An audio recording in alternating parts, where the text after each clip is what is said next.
Mga master, sa Facebook page ng GSIS ay nag-post po sila ng advisory.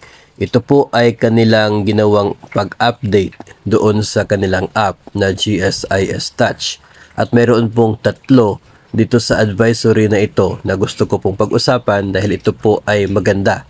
No, sa tingin ko po ay maganda ang dulot nito at epekto para po sa mga GSIS members at maging doon sa mga gustong mag-apply ng loan sa GSIS sa pamamagitan ng GSIS Touch. Una po dito mga master sa kanilang advisory ay ito pong premium arrears, no, na will only appear whenever a member is past due for 2 months, not for the current due month. Ito po ay para doon sa premiums payment natin sa GSIS. Yung monthly premiums po na remittances natin sa GSIS, yun po yung 9% na galing sa ating sahod plus 12% na siya pong contribution ng atin pong agency or atin pong employer. So total po yan ng 21% ng ating basic pay. No, sa 21%, 9% galing po sa atin. Sa ngayon kasi mga master, kapag nag-open tayo doon sa ating sa premiums sa GSIS, kahit yung buwan ng January ay magre-reflect siya as arrears.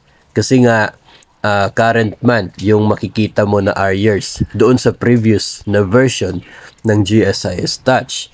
No, so since malaki itong monthly premiums natin, kasi 21% yan ang ating basic salary, so marami sa atin na i-stress, no, kapag nakikita yung arrears sa premium na malaki. So sa ngayon, dahil hindi na magre-reflect as arrears yung premiums for the current month, hindi mo na makikita yung malaking halaga doon. Sa ngayon kasi, dahil wala pang remittance for the month of January, kasi nga January 22 pa lang, makikita mo arrears na doon. No, pero ang totoo niyan, hindi pa po siya dapat tinatawag na arrears kasi yung remittance niya for January ay hanggang sa February pa. No, so hindi pa po delay yung remittance dyan. So, hindi pa siya dapat tawagin na arrears. So, dito sa bagong update, hindi mo na makikita, hindi na siya magre-reflect as arrears yung current month at yung makikita na lamang ay yung mga past due. Ito ay yung mga previous 2 months ago, 2 months and more, na walang remittance o kaya ay kulang ang naging remittance. Na-check ko po ito sa aking GSIS Touch at wala po talagang arrears for the month of January. Ito po ay hindi katulad noong dati. Pero siguro mga master, darating yung araw na ganito rin yung makikita natin pagdating sa loans. No, kasi sa ngayon kasi doon po sa loans ay naka-arrears pa rin yung current month. Kaya medyo nai-stress din po yung mga borrowers. Pero sa arrears, ito po ay nasolusyonan na dito po sa bagong update. So hindi mo na magkikita as arrears yung para sa kasalukuyang buwan, which is usually na siya po naging dahilan kung bakit malaki yung premium arrears na nakikita ninyo sa GSIS Touch. Ang pangalawang good news dito mga master sa advisory ay para sa mga gustong mag-apply ng loan. Interested borrowers can now view a loan amortization schedule when applying for a new loan, except for policy loan. Okay, yung dati kasi, tentative computation yung makikita natin, no, kung magkano yung magiging net proceeds. Yun po yung computation niya. Ngayon, kung mag-a-apply tayo ng loan, ay meron pang isang makikita natin, itong loan amortization schedule. Kung gusto po ninyo ng 5 years term, dito makikita ninyo every month for the next 5 years, mula doon sa monthly amortization ninyo, magkano yung napupunta sa principal amount every month at magkano yung napupunta sa interest amount every month.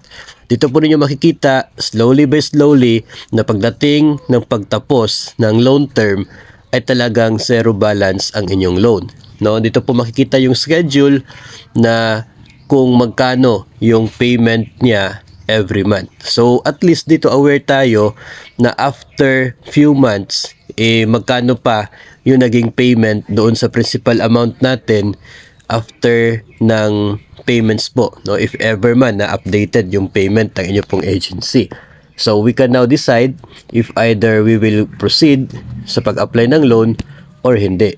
No, at least wala pong sisi if ever na mag-apply po tayo ng loan, kasi sa simula pa lamang during application pinipresent na ng GSIS kung magkano yung interest monthly at magkano yung principal payment monthly.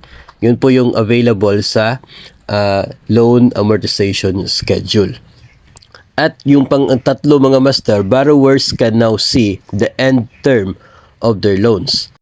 Ang part na ito mga master, sa pagkakaintindi ko po, ay makikita sa GSIS Touch yung huling buwan na deduction sa inyo pong loan, yung termination date po niya.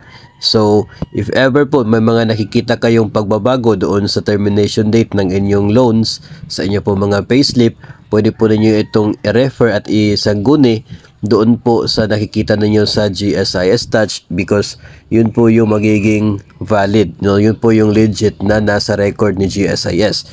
Yung mga payslip din natin kasi is si DepEd yung gumagawa, so may tendency na pwedeng na-adjust doon, no? Pero yung realidad po, yung totoong end term na termination date ng loans ay doon makikita sa record mismo ni GSIS. From time to time mga master, base po sa mga magiging mensahe po ninyo, ay pwede po nating tingnan kung ano po yung mga pwedeng epekto, no, dito po sa mga changes na ito ng updates ng GSIS Touch.